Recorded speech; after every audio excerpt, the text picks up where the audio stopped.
네, 저희가 클라우드를 배우는 데는 아무래도 돈 얘기가 빠질 수 없는데 그러면 취업 얘기를 할 수밖에 없겠죠. 그러면 일단 클라우드 관련 직종이 유망한가요? 정말 괜찮죠. 왜냐면은 로버트 월터스 코리아라고 이 잡이랑 그다음 취업 관련된 컨설팅 해준 글로벌 업체가 있어요. 근데 거기에서 어떤 조사를 했냐면 2021년도 올해 가장 유명한 직업 연봉 기준으로 1위가 어디였을까요? 클라우드 아키텍트겠죠? 네.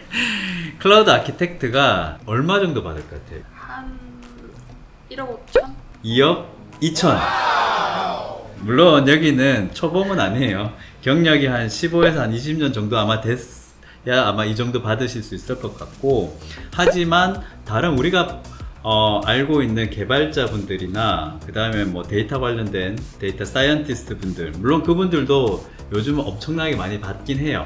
단순히 이렇게 리포트만 보고 이게 최고의 직업이다라고 하기는 좀 어려울 수도 있겠지만은 그만큼 클라우드 아키텍트가 굉장히 유망하다 라고 생각하시면 되겠죠. 근데 왜 그런지 아세요? 왜 그렇죠? 네, 모든 것들이 수요와 공급이잖아요. 클라우드를 제대로 이해하고 클라우드 아키텍트로서 일하시는 분들이 절대적으로 부족해요. 그래서 여러분들이 이쪽 클라우드 쪽으로 공부를 해보시면 미래가 굉장히 밝다라고 말씀드릴 수가 있겠네요. 수요가 아주 많다. 네. 그러면 클라우드 업계에서 너무 종사를 하고 싶은데 어디 초점을 맞춰서 공부를 해야 될까요? 예진님은 어떻게 공부하고 있으세요? 아무래도 그 공식 사이트가 제일 도움이 많이 되는 그렇죠. 것 같아요. 클라우드 공부할 때 가장 기본적으로 우리가 체크해야 될 게 아마존 AWS의 러닝 학습 사이트, 그리고 뭐 MS 구글 마찬가지 클라우드 업체가 제공하는 이런 학습 사이트에서 공부를 하는 게 제일 좋아요. 근데 여기에 꼭 제가 이번 이 서머리 영상에서 말씀드리고 있는 게 뭐냐면, 클라우드 공부해보니까 어떠세요? 공부할 게 너무 너무나 많다. 네, 죄송합니다. 너무나 많다. 너무 많아. 너무나 많다. 그래서 클라우드 공부가 쉽다는 말은 하면 안 되죠. 그죠? 하면 안 되는 거예요. 클라우드가 쉽다는 얘기는 정말 하면 안 되는 거예요. 클라우드 공부는 너무나 어려운 얘기죠. 그래서 어떤 자세가 필요하냐면, 뭐 요즘 글로벌하게 많이 쓰이는 용어죠. 그로스 마인드셋. 성장 마인드를 빼고 클라우드 공부를 얘기할 수가 없는 거예요. 왜냐면은 클라우드 같은 경우는 우리가 앞서 공부했던 뭐 이아스부터 시작을 해서 인공지능까지 굉장히 공부해야 될 게, 그러니까 스펙트럼이 굉장히 넓죠. 그렇기 때문에 이 많은 IT 기술들을 내가 공부하려면 체력이 좋아야 된다. 겁나게 또 죄송해요. 체력이 정말 좋아야 되는 거고, 그리고 또 하나 뭐가 필요하겠습니까? 새로운 기술에 대한 관심. 그렇죠. 호기심이 정말 필요한 거죠. 새로운 기술이 나왔는데 TV 뉴스에 나왔어요. 인공지능 서비스 어떤 기업이 인수했다더라, 뭐 자율주행 기술인 어떤 클라우드에서 제공된다더라, 나랑 상관없네라고 이렇게 하는 게 아니라, 클라우드를 공부하게 되면 우리가 뉴스에서 볼 수 있는 굉장히 많은 IT 뉴스들에 대해서 관심 가지고 저런 기술들이 어떻게 클라우드에서 구현되고 있는지 습관을 가지는 게 굉장히 중요하게 되겠죠. 그렇죠. 꼭 하나만 제가 더 부연 설명 드리고 싶은 게 뭐냐면, 클라우드 아키텍트, 건축으로 치면 뭐 어떤 직업이죠? 설계사. 그렇죠. 건축 설계사죠. 그렇기 때문에 특히나 이제 클라우드 아키텍트 직업을 준비하시는 분들 같은 경우는 이 IT 기술에 대한 공부뿐만 아니라 뭐도 공부해야겠습니까? 각 산업에 대한 그렇죠. 비즈니스. 이거. 네, 각 산업에 대한 비즈니스 요구가 어떻게 기술을 통해서 구현될 수 있는지에 대한 고민도 같이 해 나가야 되겠죠. 이 클라우드 기술과 비즈니스를 합쳐서 생각하는 것들이 굉장히 많이 필요해요. 그래서 비즈니스 마인드가 또 필수가 될 거라고 보는 거죠. 비즈니스랑 클라우드랑 접목시키는 그렇죠. 습관. 그 습관이 굉장히 중요한 거죠. 클라우드를 정말 제대로 찐으로 공부할 거면. 네. 그러면 2억 2천 받을 수 있다. 네. 저는 언제 2억 2천 주실 건가요? 네. 그거는 여기서 그러면 최근 카카오나 네이버 쪽에서 클라우드 관련된 채용을 되게 많이 하고 있는 걸로 알고 있는데, 그렇죠. 일반 개발자랑 클라우드 관련 직종이랑 어떤 차별성? 어떻게 다른지 설명을 부탁드릴게요. 우리가 보통 생각하는 이제 개발자분들이라고 하면은 우리가 클라우드 기초에서 우리가 공부했던 온프레미스 환경에서 물리 서버 기준으로 생각을 해보면 실제 물리 서버 환경에서 이제 개발을 하게 되면 어떻게 돼요? 클라우드 없이 만약에 우리 회사 데이터 센터나 전산실에 있는 인프라를 가지고 회사에서 필요한 서비스, 뭐 모바일 앱이 되든 이런 걸 만든다고 생각을 해봐요. 그러면 예를 들어서 인증 같은 거, 그리고 대규모로 이메일이나 푸시 같은 것들을 보내야 된다고 어떻게 해야 되겠어요? 골치가 아프죠. 그렇죠. 골치가 아픈 가장 큰 이유는 이 모든 것들을 내가 개발해내야 되는 거죠. 다 해야 돼요. 아니면 어디 가서 가지고 와야 되겠어요? 소스 코드를? 오픈 소스. 그렇죠. 오픈 소스를 활용해야 되는 것들이 필요해요. 근데 그것도 어쨌든 가지고 와서 소스를 가지고 와서 우리 회사에 맞게끔 커스터마이징을 해야 되죠. 굉장히 많이 손이 가겠죠. 그런데 클라우드를 사용하게 되면 그 모든 것들을 갖다 쓰고. 그렇죠. 빌려 쓸 수가 있죠. 그러다 보니까 일반 이제 개발자보다 클라우드 기반의 개발자분들의 생산성이 어떻게 되겠습니까? 확연히 다르게. 그렇죠. 굉장히 달라지겠죠. 보통 뭐 평균 한 7배 정도 생산성이 좋다라고 얘기를 합니다.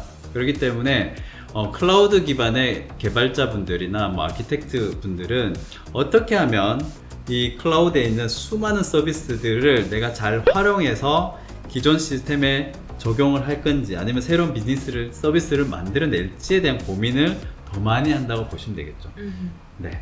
조금 더 큰 그림을 본다고 생각하면 돼요. 그렇죠. 거기에 플러스 아까 말씀드렸던 비즈니스까지 접목을 해서 해당 기업이 혹은 뭐 산업에서 만나는 이슈들이 굉장히 많겠죠. 그런 것들을 어떻게 새로운 기술 가지고 처리할 수 있을까에 대한 고민들이 더 많이 될 수밖에 없는 거죠. 왜?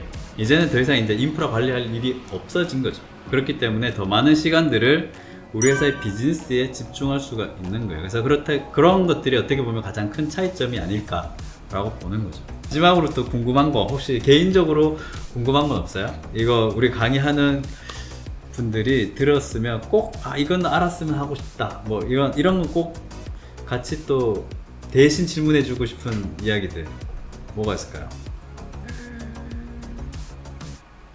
클라우드 아키텍트가 되기 위해서 정말 제일 필요한 한 가지를 꼽잖아요. 앞서 말씀드린 대답일 수도 있는데 클라우드 아키텍트가 되기 위해서 제가 꽂는 투마일스에서 꽂는 한 가지는 뭐냐면 기술에 대한 열정.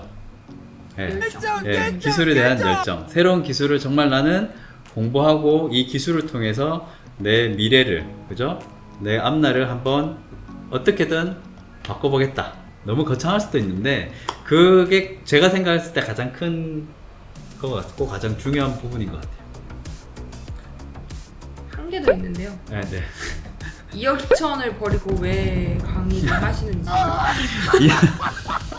네, 2억 2천을 버리고 사실은 저는 이제 클라우드를 공부하면서 거의 한 10년이 됐어요. 클라우드 공부를 한 지가 한 10년이 됐는데 클라우드를 접하지 않았을 때 제가 배틀넷을 운영을 하고 야오에스 서버를 운영했을 때는 사실은 그때 제 20대, 30대였거든요.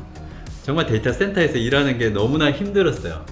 굉장히 큰 소음과 야간 작업이랑 이런 것들이 체력적으로도 너무나 힘들었고, 그런데 클라우드 와서 제가 그 회사들에 있으면서 물리장비 형태로 관리했던 모든 것들이 진짜 마우스 몇 번 클릭으로 되는 거예요. 팅했겠네요. 완전히 이건 신세계죠, 신세계. 그래서 클라우드를 미리 알았으면, 그죠? 물론 그때는 이런 기술이 없었어요.